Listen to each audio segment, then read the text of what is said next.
Hi, this video is going to look at Michael Porter's generic strategies as a key revision topic for A-level business. It comes in the same sort of topic area as ANSOF because it is about business strategy. Like Igor Ansoff, Michael Porter is a business strategist who was an academic. He spent his career studying different businesses, and whilst Ansoff's matrix is about the risks associated with different growth strategies, what Porter was interested in was how businesses can develop a sustainable competitive advantage. That means that the business can survive in the long term, and how businesses can develop a sustainable competitive advantage over their rivals. All right, so Porter came up with three strategies. Okay, I will put them up on the screen here and let you read them.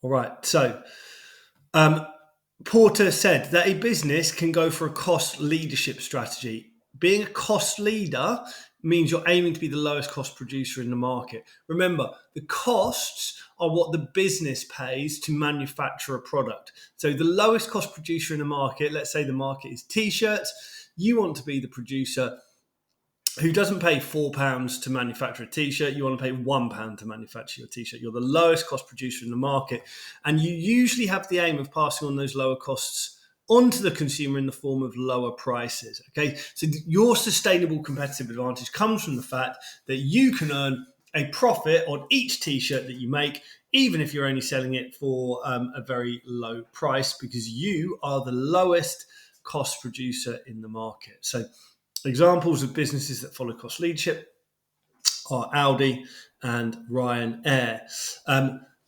It is worth noting that some businesses, it's difficult to tell if they're following a cost leadership strategy. Take Heinz. Heinz manufacture, millions of bottles of baked beans and ketchup every year. Okay, now they're not the cheapest ketchup on the shelf. All right. Nevertheless, they probably have serious economies of scale. They might well be the most efficient ketchup producer, but they don't pass those low costs on to the customer in the form of low prices. And therefore, some cost leadership businesses will actually just make a higher margin on each unit that they sell. So we're usually, with cost leadership, passing on our lower costs in the form of lower prices.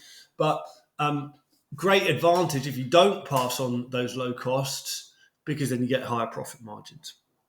Okay, the second strategy that Porter talked about for developing a sustainable competitive advantage was differentiation. And this is where you create a unique selling point other than low prices. So you're creating unique features that customers like. So think of the Dyson vacuum cleaners. They are more expensive than rivals, but people like the unique selling point of not having a bag. It's not so unique anymore, but Dyson were the first company to do that and gained a first mover advantage. Apple, BMW, other brands that follow a differentiation strategy. Okay, customers value the brand. Nike, great example. Okay, final strategy was focus strategy.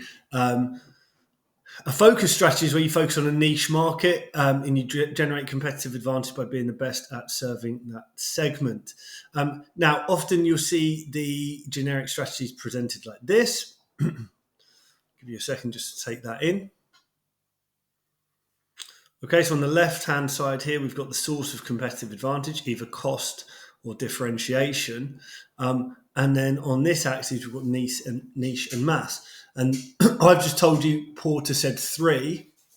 What sometimes happens is the niche strategy gets split into two. So we've got cost focus, where you're trying to be the lowest cost producer to a niche market. Think about Shoe Zone or a company like that in the UK, Pound Stretcher. Or focus differentiation.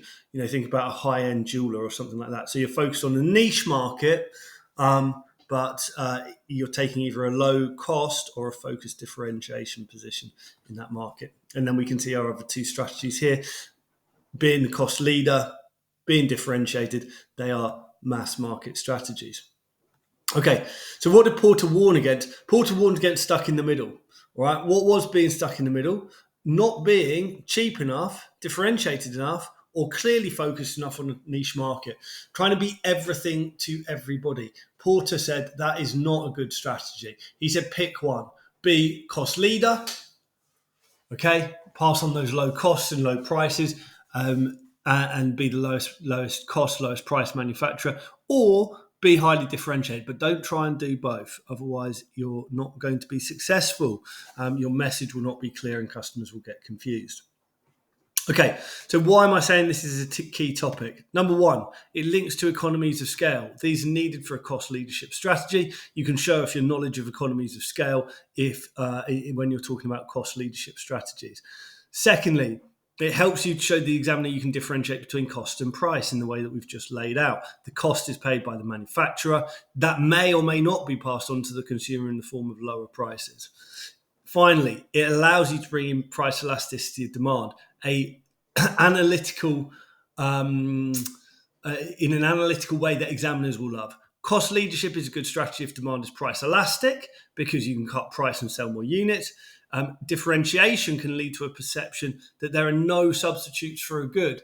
Okay, if there are no substitutes for a good, it tends to make price elasticity of demand very inelastic because consumers can't go elsewhere to get that differentiated product, and we've got price inelastic demand, and therefore a differentiation strategy is often associated with higher prices, higher revenue.